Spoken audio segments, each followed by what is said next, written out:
કોઈક માણસના ભાગ્યમાં પણ હોતું નથી એટલું માન સન્માન ને આદર એ કાઠિયાવાડી સંસ્કૃતિમાં કેટલાક પ્રસંગોમાં પશુઓને પણ ઇતિહાસને પાને ઘણીવાર જોયું છે।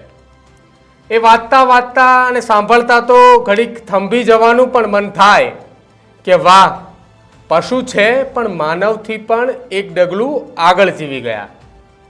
પશુ એ જાતિના કેટલાક સંસ્કારો માનવને અનેક બોધપાઠ આપે છે, પણ બધાને એ સમજવું જ છે ક્યાં।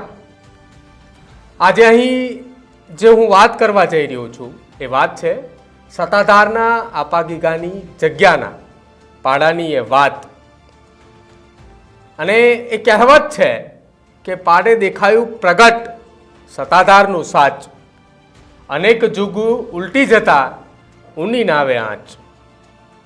આજના યુગનો માણસ તો ઘડીક માથું ખંજવાળવા માંડે કે એવું તો શું હતું કે એક સામાન્ય પાડાને વળી કઈ શક્તિ બતાવીને ગુજરાતમાં જેને પોતાનું નામ રોશન કરીને પાડા પીર તરીકે પૂજાયો। સત્તાધારની જગ્યાને આપારામ કરીને એક આહિર ભગતને જગ્યાને કેટલીક ભેંસો આપેલી, અને તેમાં ભોજ નામની એક ભેંસ હતી। જે ભોજ નામની એ ભેંસનું જે દેવ યાત ભેંસ હતી કે જેનું દૂધ એ મંદિરે પણ ચરણામૃતમાં ધરાવવામાં આવતું હતું। આ ભોજ ભેંસના એ તમામ પાડી પાડાઓએ જીવની જેમ જાળવવામાં આવતા હતા, અને કદી એ કોઈને દેવાના જ નહીં, અને જો દેવાના થાય તો મફતમાં જ દેવાના હતા। તે ઈશ્વરીય શ્રદ્ધા હોય તે મેળવવાના પ્રયત્નો કરતા, મોટા ભાગે તો કોઈને પાડો કે પાડી દેવામાં જ ન હતા આવતા। એવામાં એક દિવસ એવી ઘટના બની કે બપોરનો એ સમય હતો।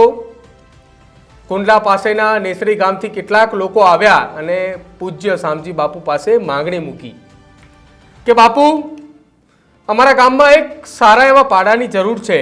જો સારો એવો પાડો હોય તો એમની ઓલાદ એ સારી થાય તો અમને આ પાડો આપો।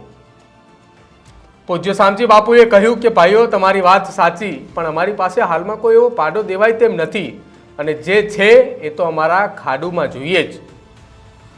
પેલા કહે, આ રહ્યો ભોજનો મસ્ત પાડો, અને તમે કેમ આ મોડો ઉત્તર આપો છો? ત્યારે બાપુ કહે કે ભાઈ, એ તો અમારી દેવાયતી ભેંસ ભોજનો પાડો છે। એની ઓલાદને અમે જગ્યાની બહાર પણ નથી કાઢતા। જેને તમે ભલે પાડો કહો, પણ અમે એને પાડો નથી ગણતા હો। એ તો અમારા પૂર્વજોની મર્યાદાને સાચો પુરાવો છે। પણ સામેવાળા એની લૂલી જીભે હજારો જાતના સામસામા એ સવાલો કર્યા, અને ભોળા અને દરિયાદિલના એ પૂજ્ય શામજી બાપુને એવા મૂંઝવણમાં મુકાયા કે આ લોકોએ ભારે કરી હો। પહેલાં તો વધુ ને વધુ બોલે છે કે બાપુ, આ પાડો ન આપવો હોય તો કોઈ વાંધો નહીં, પણ આમ બહાના એવા બતાવ્યા અને આખરે બાપુને મનાવી લીધા। પૂજ્ય શામજી બાપુ કહે કે લ્યો, આ પાડો આપું, પણ અમારી એક શરત રહેશે, અને શરત નહીં પાળો તો આ દેવળવાળો એ તમારા લેખાજોખા કરશે। નેસડીના આગેવાનો તો બાપુની વાત સાથે સહેમત થઈ ગયા। બાપુ, આપના વેણને બ્રહ્મના વેણ ગણી અમે આખો આ નિયમ જે છે તે પાળીશું। બાપુ, બીજી શું શરત છે? પૂજ્ય શામજી બાપુએ ખૂબ જ ધીમા સ્વરે અને નરમાસથી અને સાચા ભોળા એક સંતને છાજે એ રીતે કહ્યું કે જુઓ બાપલા, આ પાડાને પેટના દીકરા કરતાંય વધુ સાચવવો પડશે, અને એમ કરતાં તમે ન પોષાય તેથી પાછો આ જગ્યામાં મૂકી જજો, પણ કદી એને કોઈ બજારમાં કે ક્યાંય વેચતા નહીં। આ બધી વાતો પૂરી થઈ અને નેસડીથી આવેલા માણસોએ પાડા લઈને નીકળી ચૂક્યા। નેસડામાં હમીર કોળી નામનો ગોવાળ એ પાડાને જીવની જેમ જાળવવા માંડ્યો, અને એમાંય થોડાક વર્ષો હમીર કોળીએ તેનું ખૂબ ધ્યાન રાખ્યું, અને ત્યારબાદ એ હમીર કોળીને ત્યાં ઈશ્વરનું તેડું આવ્યું અને એ ધામ ભેગા થયા।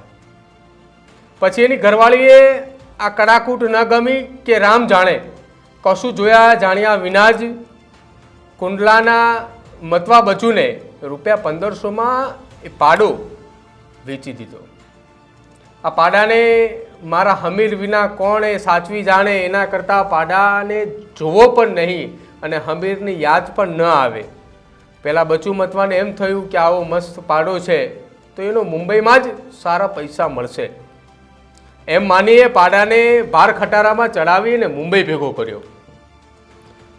પૂરા રૂપિયા 5,000માં એક કસાઈને ત્યાં વેચ્યો અને થોડા જ સમયમાં તો પાડાને કતલ કરવા માટે કતલખાનામાં પણ લઈ જવાયો અને બધા પશુઓને ગમાણમાં લીલું નાખ્યું.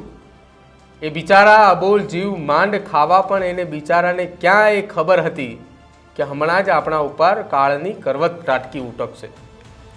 આખું કતલખાનું સ્વયં સંચાલિત હતું. કસાઈએ જેવો હુકમ કર્યો કે માણસને કરતવાના મશીનનું બટન એ ખટાકે દબાવ્યું કે ત્યાં તો જાણે એ ધરતી ધ્રુજવા માંડી અને પાડાની આંખોએ લાલ ચોળ થઈ.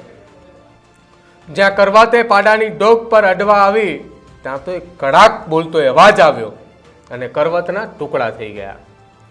કસાઈ વિચારમાં પડી ગયો કે આવું કદી જ બને નહીં. મેં આ કતલખાનામાં તો હજારો પશુઓના એ કરવતથી મોળ્યા છે, પણ વિચાર કરે છે કે કદાચ હવે આ કરવત જર્જરિત હશે, નબળી પડી ગઈ હશે ને તૂટી ગઈ હોય. તરત જ એ કસાઈએ નવી નક્કોર ચકચકતી કરવત ચડાવી અને જોયું આ કરવત બરાબર ઉપર નીચે ચડે અને પાછી વળે છે કે કેમ. તો કરવત તો બરાબર ઉપર નીચે ને પાછી ચડી.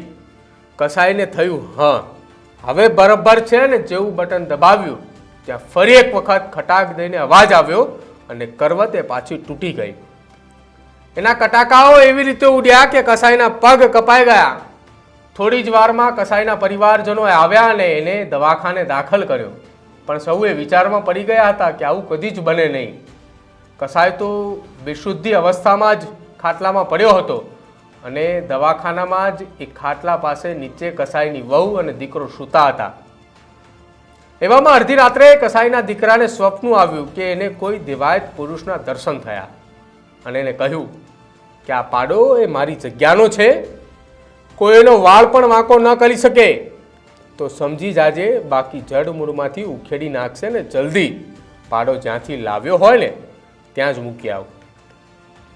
કસાઈએ એ વાત એના દીકરાને કરી અને એને દીકરોએ ઝબકી ગયો અને જાગી ગયો. એને પણ શ્રદ્ધા બેસી ગઈ કે કંઈક તો ખોટું થયું છે, કે બાકી આવું તો ઘટના બને નહીં.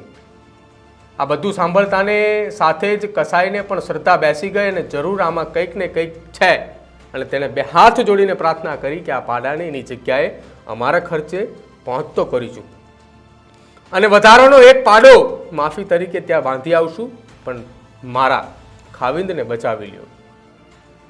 પછી કસાઈએ પાડો પાછો મુંબઈથી કુંડલા બચુભાઈ મતવાને ત્યાં મોકલી આપ્યો. કુંડલાથી ચલાળા, ચલાળાથી ધારી અને ધારીથી વિસાવદર થઈને એ પાડો સત્તાધાર મોકલાયો. પણ આ સમાચાર એ અખબારોમાં એ સમયે ફેલાઈ જતા ગામે ગામ લોકોએ પાડાને ફૂલહાર કરવા અને પાડાનું ભવ્યાતિ ભવ્ય સ્વાગત કર્યું અને સત્તાધારમાં પાડા પીર તરીકે પછી ઓળખવા લાગ્યો. જ્યારે આ પાડાને જીવ છોડ્યો ત્યારે તેને સત્તાધારમાં જ સમાધિ આપવામાં આવી અને જૂનાગઢના કવિ કાને આ પાડા ઉપર અનેક એવા પુસ્તકો પણ લખ્યા અને 2-5 સરસ ગીતો પણ વર્ણવ્યા છે. જ્યાં મંદિર પરિસરની બિલકુલ બહાર પાડા પીરે પોતાનું આસન કર્યું, ત્યારથી સત્તાધારમાં ગીગા બાપુની સાથે પાડા પીરનું પણ આટલું જ મહત્વ મળે છે. વર્ષ 1992માં શ્રાવણ મહિનાની બીજના દિવસે પાડા પીરે દિવંગત થતા, જેને પશુપતિનાથ તરીકે પણ સત્તાધારની જગ્યામાં આજે પણ પૂજવામાં આવે છે. આ છે એ પાડા પીરનો ઇતિહાસ. આ છે એ સતના આધાર, એ સત્તાધારનો બોલતો પુરાવા. શું માનો છો તમે અમારા અહેવાલને લઈને અમારા કમેન્ટ સેક્શનની અંદર જણાવજો અને અમારી ચેનલ ન્યૂઝ રૂમને આપ આજે જ લાઇક કરજો, શેર કરજો અને સબસ્ક્રાઈબ કરવાનું ભૂલતા નહીં. નમસ્કાર.